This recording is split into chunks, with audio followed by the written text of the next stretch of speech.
진정한 성공의 의미는 영적, 사회적으로 성찰하고 해석해야 하는 가치 개념입니다. 그리스도인으로서 총체적인 성공은 하나님의 말씀인 성경을 묵상하면서 하나님의 뜻을 발견하고 이 땅에서 나를 향하신 하나님의 목적을 이루는 것입니다. 오늘의 말씀은 여호수아서 1장 7절로 8절을 본문으로 성공의 조건이라는 제목의 조 다니엘 목사님의 설교 말씀입니다. 많은 은혜 받으시기 바랍니다. 여호수아서 1장 7절에서 8절 오직 강하고 극히 담대하여 나의 종 모세가 내게 명령한 그 율법을 다 지켜 행하고 우로나 좌우로나 치우치지 말라. 그리하면 어디로 가든지 형통하리니 이 율법책을 내 입에서 떠나지 말게 하며 주야로 그것을 묵상하여 그 안에 기록된 대로 다 지켜 행하라. 그리하면 내 길이 평탄하게 될 것이며 내가 형통하리라. 아멘.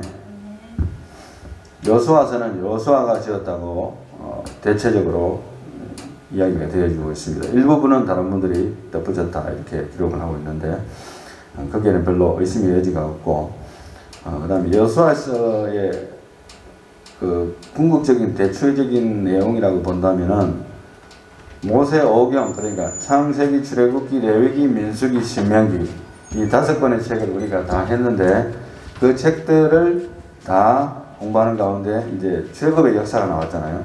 그러는 가운데 하나님의 율법이 나오고, 그런데 그 모든 것이 끝나지 않은 것이 이제 가나안 땅으로 들어가기 전에 끝이 나요. 거기는 모세오경은. 근데 이제 여호수아서는 들어가면서 전쟁을 치르고 거기에서 정복 전쟁을 일으키고 해서 여호수아가 죽기까지, 그러니까 모세의 죽음으로부터 시작해서 여호수아의 죽음까지의 내용이 기록된 것이 여호수아서입니다.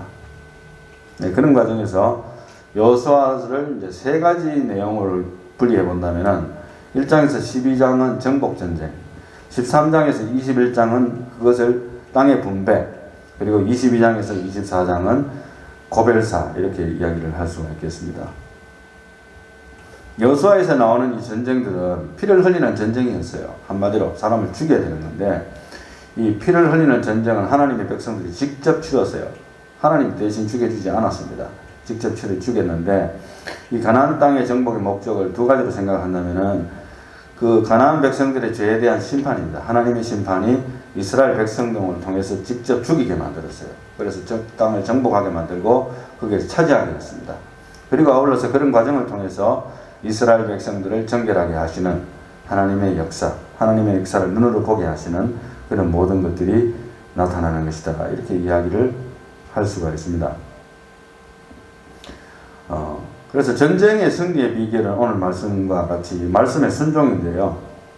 오직 강하고 극히 담대하여 나의 종 모세가 내게 명령한 그 율법을 다 지켜 행하고 우로나 좌로나 치우치지 말라. 그리고 이 율법책을 내 입에서 떠나지 말게 하여 주야로 그것을 묵상하여 그 안에 기록된 대로 다 지켜 행하라. 이것이 하나님의 명령입니다. 특별히 오늘 재밌는 것은 하나님께서 말씀을 하실 때에 이 율법책을 어디서 떠나지 말게 하냐 하면은 입에서 떠나지 말게 하라 했어요. 상당히 재밌지 않습니까? 예. This book of the law shall not depart from your mouth. 입에서 떠나지 말게 해라 했습니다. 그래서 여기서 shall not이라는 표현을 썼는데요. shall not이라는 것은 의지적인 표현입니다. 의지적으로 떠나서는 안 된다 이런 표현인데, 의지의 발동을 우리가 지난번에 제가 설명하는 가운데서 하나님의 성령의 역사가 은혜가 먼저 있고 내가 뭘 하려 할 때는 실패한다는 표현도 했지만은 그 표현 자체가 의지를 완전히 무시한 표현은 아니에요. 의지의 발동이, 성령의 역사는 우리 안에서 우리의 믿음과 또 의지를 완전히 무시한 상태에서 독단적으로 성령께서 역사하시지는 않습니다. 그러면 로봇이죠. 뭐 그렇게는 안 되거든요. 하나님의 말씀이 성도의 입술, 말, 그러니까 눈, 귀를 포함하지만은 여기에서 특별하게 입술이라고 했습니다. 입술에서 떠나서 정적을 감추게 되었을 때에는 성도의 권세가 깨어지게 되고 능력이 상실되어지고 그 성도로서의 실력 발휘를 제대로 하지 못하게 되고 하나님의 자녀인데도 불구하고 하나님의 자녀다운 능력 발휘를 못하는 거예요. 하나님의 능력과 권세와 영광이 나타남이 희귀하게 됩니다. 오늘날처럼. 우리가 영어를 공부할 때 shall not versus will not 쓸 때 will not 이렇게 하면은 미래적인 표현에서 그냥 자연스럽게 되는 거예요. 의지에 별 관계없이. 물론 의지적인 표현도 있을 수 있습니다. 그러나 의지에 별 관계없이 shall not이라고 할 때는 해서는 안 된다는 뜻이에요. This book of the law shall not depart from your mouth. 이 율법이 너의 입술에서 떠나서는 안 된다는 거예요. must not이라는 의미가 있어요. 그것은 누가 합니까? 하나님이 해주는 게 아니고 내가 정신 차리고 율법을 가까이 해야 된다는 것을 말하는 의지적인 개입을 이야기하는 거예요. You shall not stop meditating the law out of your mouth.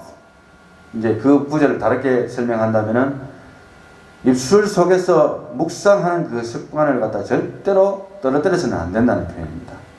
그 이제 입술에서 하나님 말씀이 떨어지는 순간 영적인 희미한 상태가 곧잘 시작된다는 것을 이야기를 해주고 있습니다. The law, 여기서 the law라고 하는 것은 10계명을 포함한 토라, 곧 하나님의 입으로 나오는 모든 말씀으로 살 것입니다.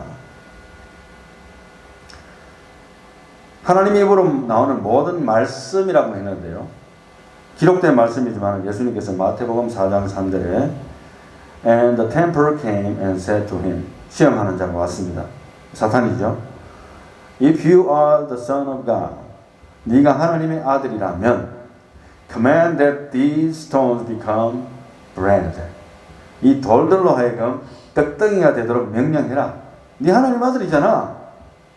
네 입으로 이야기했잖아. 해. 그러면 내가 하나님 아들 믿을게. 이런 식이에요. 그러니까 4절 말씀에 마태복음 4장 4절에 But he answered, Jesus, 예수님이죠. He answered and said, 예수님께서 말씀하시기를 뭐라고 했습니까? It is written, 기록되었으되 Man shall not live on bread alone.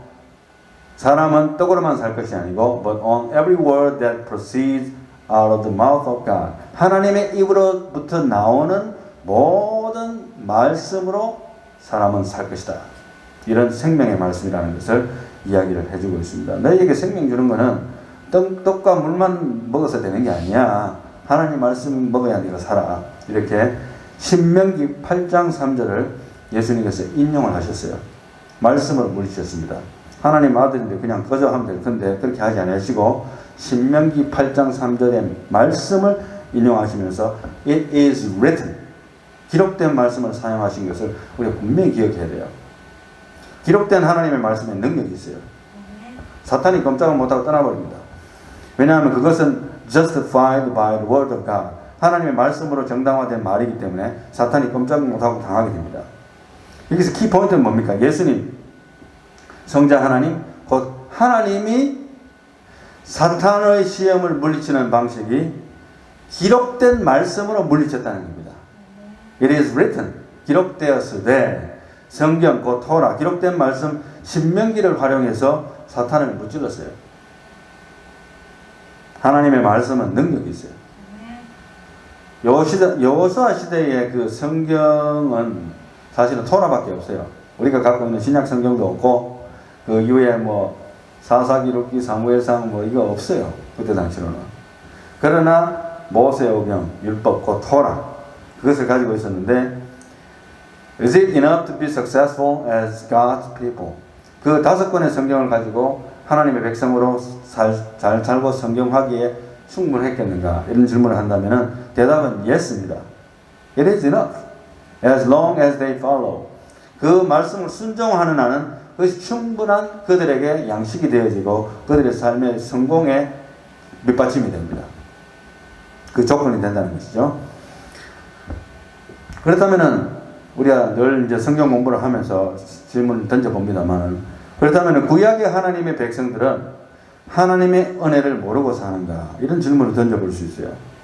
도대체 이 사람들은 도대체 어떤 사람들이길래 그렇게 하나님의 기적을 많이 봤는데도 조금만 힘들면은 모세한테 반항하고 하나님을 원망하고 금송아지를 만들고 돌을 들어서 치려 하고 이렇게 사람들이 무식한가? 이런 생각을 해볼 수가 있는데 사실은 그 율법을 다른 말로 몽학 선생이라고 했잖아요.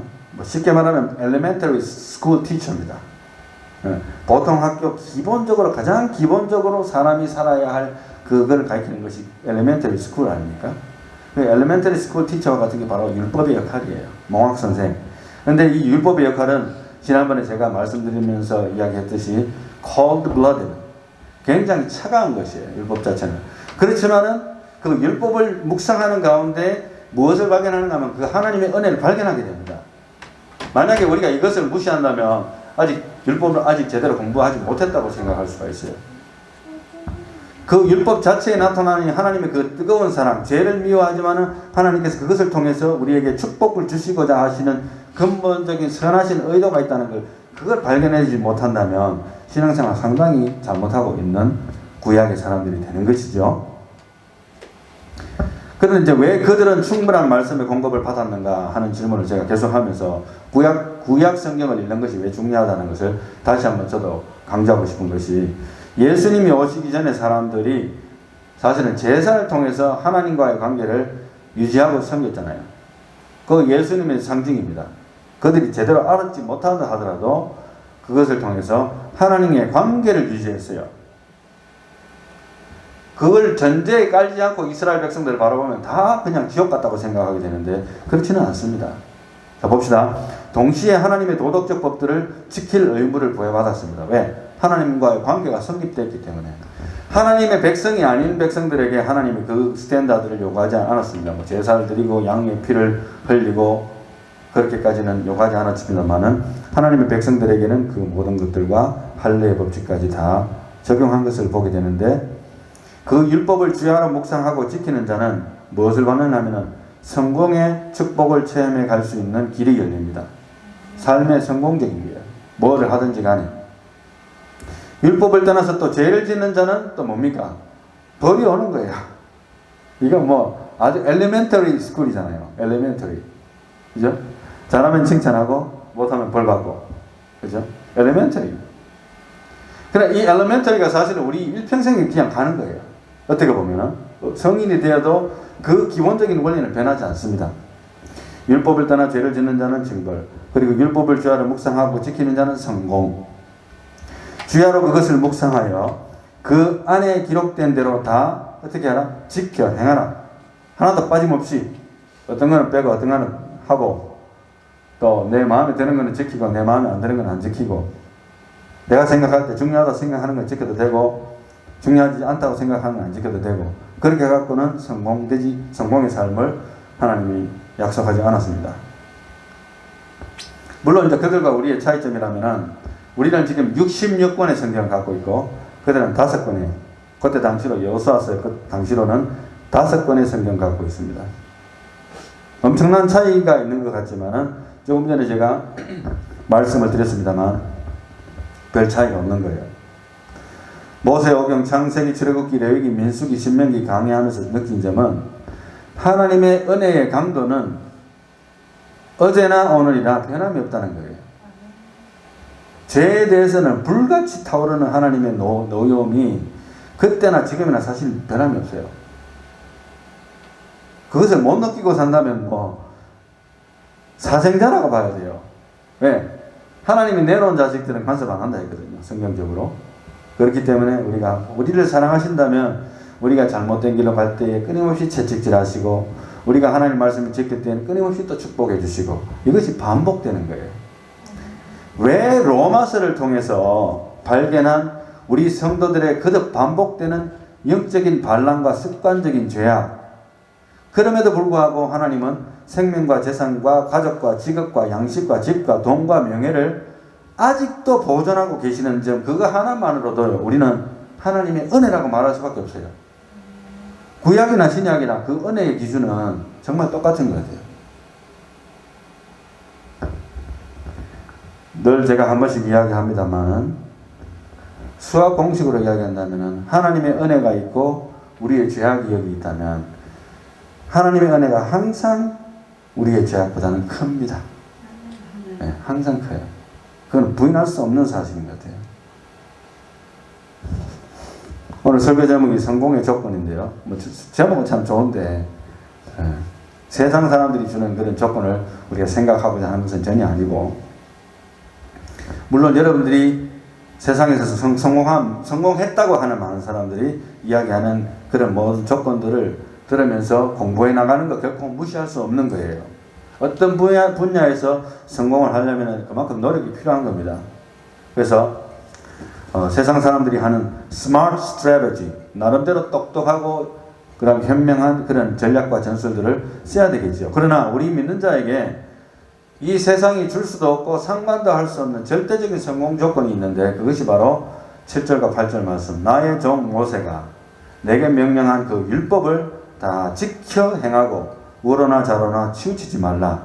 이 율법책을 내 입에서 떠나지 말게 하며 주야로 그것을 묵상하여 그 안에 기록된 대로 다 지켜 행하라. 아멘. 이 하나님 말씀을 묵상하고 지키는 것이 바로 성공의 비결이라는 것입니다. 성공의 조건이라는 겁니다. 한 가지 오늘 말씀 준비하면서 제가 간과하고 싶지 않은 것이 있었어요. 사무엘하 24장의 내용을 이야기하면서 하나님의 징벌도 은혜다. 우리 믿는 자에게는 그렇게 이야기하고 싶어요. 하나님의 징벌도 은혜다. 사무엘하 24장에 보게 되면 1절 말씀을 특별히 여호와께서, 잘 들으세요, 여호와께서 다시 이스라엘을 향하여 진노하사, 그게 무슨 죄를 지었는지 기록은 자세히는 안 되어 있지만 하나님이 굉장히 진노할 정도 되면 굉장히 이스라엘 백성들이 잘못된 길로 가고 있는 거예요. 다윗의 통치하에 있을 때 그들을 치시려고 누구를 격동시켰습니까? 사무엘서 24장 1절에 재밌어요. 다윗을 격동시키사 가서 이스라엘과 유다의 인구를 조사하라 하신지라.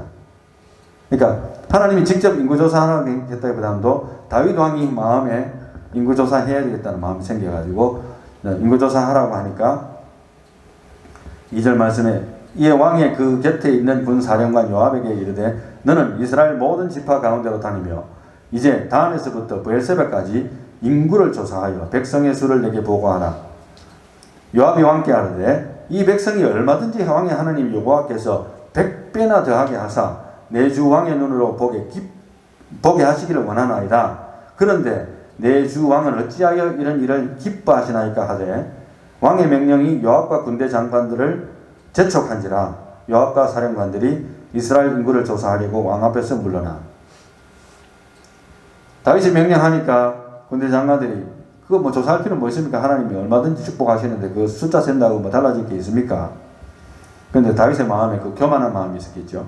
이제 이 성경적으로 드러나면. 그러니까 내가 명령하니까 무조건 가, 이런 식으로 강하게 명령을 했습니다. 그래서 결국에는 이제 인구조사를 해가지고 보고를 받습니다. 사무엘사 24장 6절에 요압이 백성의 수를 왕께 보고하니 곧 이스라엘에서 칼을 빼는 담대한 자가 80만 명이요 유다 사람이 50만 명이었더라. 다윗이 백성을 조사한 후에 7절 말씀, 그의 마음에 자책하고 다윗이 여호와께 아뢰되 내가 이 일을 행함으로 큰 죄를 범하였나이다.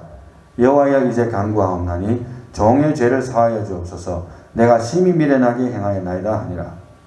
이 다윗은 참 굉장히 특징적인 게 뭐냐면 이 사람은 굉장히 영적으로 섬세한 사람이에요. 그래서 자기가 그렇게 했는 것이 자기의 교만 때문에 일어났다는 것이 깨달아진 거예요. 조사를 보고를 받는데 즉시로 하나님 앞에 회개를 합니다. 그러나 하나님은 거기에 대해서 회개도 받으셨지만은 그 선지자를 통해서 메시지를 보내서 내가 너에게 세 가지 중에 한 가지를 선택하게 할 것이다. 네가 그렇게 교만하게 함으로써 내가 재앙을 내릴 것인데 도망자가 될 것인지 아니면은 그 전염병이 걸려가지고 3일 동안 전염병이 걸릴 것인지 이런 식으로 세 가지를 하나님께서 추자라고 그랬어요.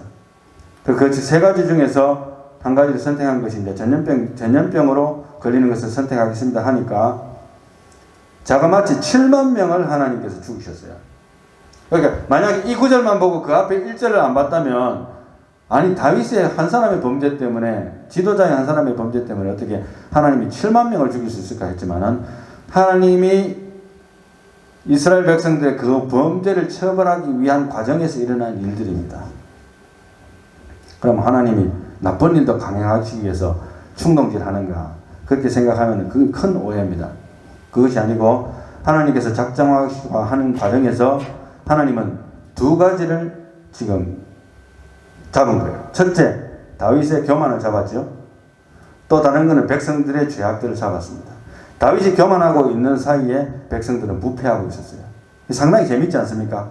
그러니까 지도자의 그 마음의 그 흐름이 그 백성들의 운명과 거의 직결되는 거예요.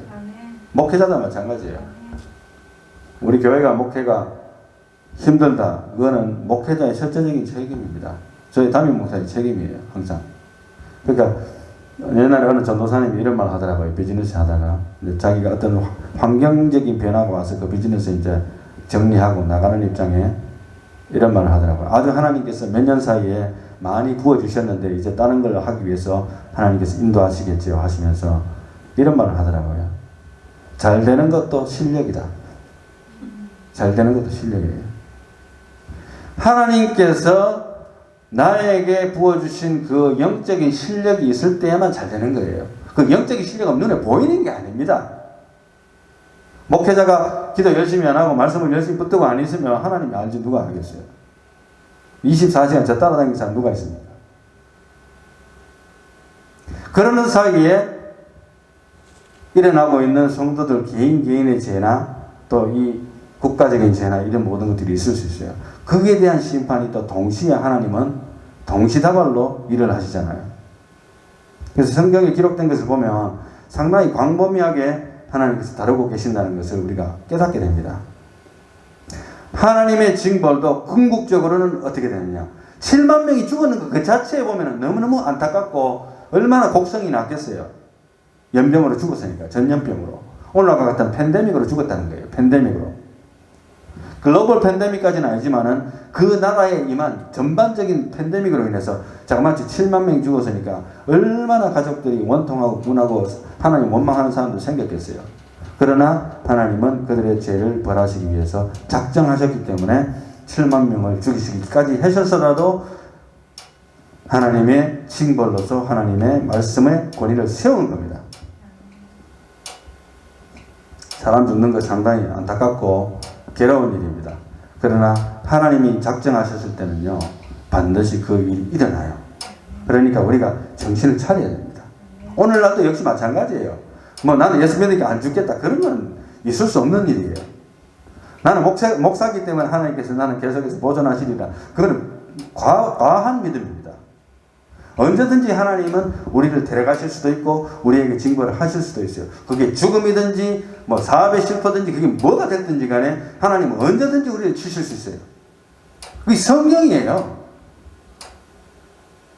그게 무슨 은혜로운 설교냐고 이야기했지만 그게 은혜로운 설교입니다. 난 이게 은혜로운 설교라고 생각해요. 하나님의 말씀이 있는 그대로 전달되어지고 우리에게 각성이 일어나게 할 때에는 그것이 은혜예요. 사람들이 기분이 좋은 말을 하기는 너무너무 쉬워요. 성경에 좋은 말씀 너무 많잖아요. 그것만 딱 뽑아가지고 설교하면 심리적으로도 편안합니다.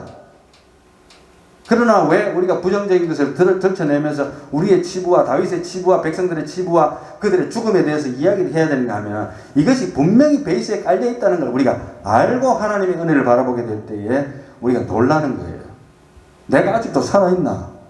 어떨 때 보면 내가 죽었어야 되는데 예수의 피가 우리가 덮어준다 하지만 그때 당시로도 그들도 예수의 피를 믿은 것과 다름없이 제사를 통해서 하나님과의 관계가 유지됐었어요. 그들이 아무리 인격적으로 못하고 어찌됐든 간에 하나님의 백성이었어요.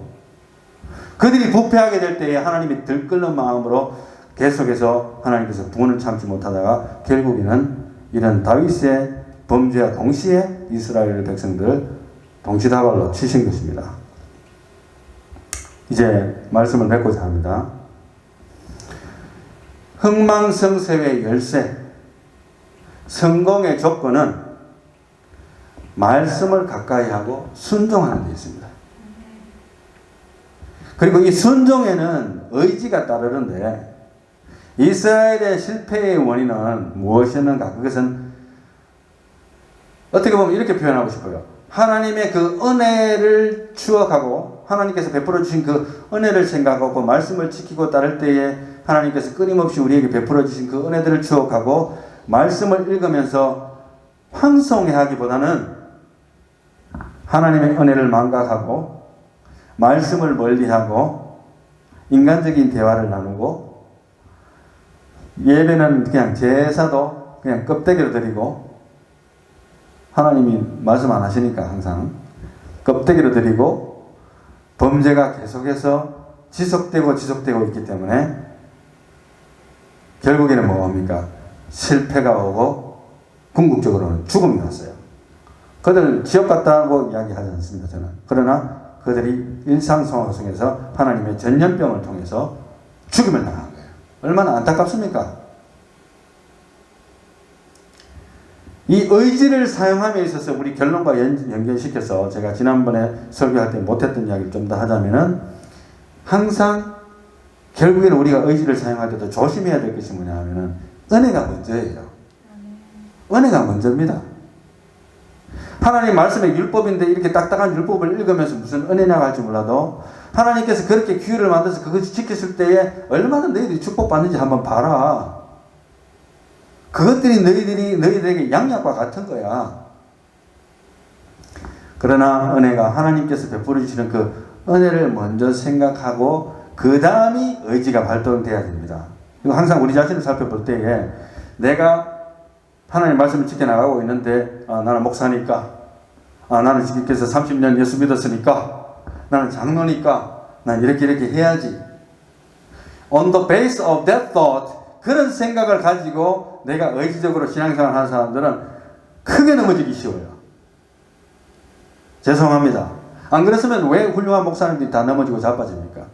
죄와 유혹에. 안 그랬다면 그분의 마음속에서 일어나는 그 베이스가 무엇이었는지는 아무도 가르쳐준 사람 없어요. 그 베이스가 제대로 되어 있어도 사람은 넘어질 수 있어요. 다윗을 보세요. 그리고 수많은 하나님의 종들을 보세요. 넘어지고 자빠졌어요.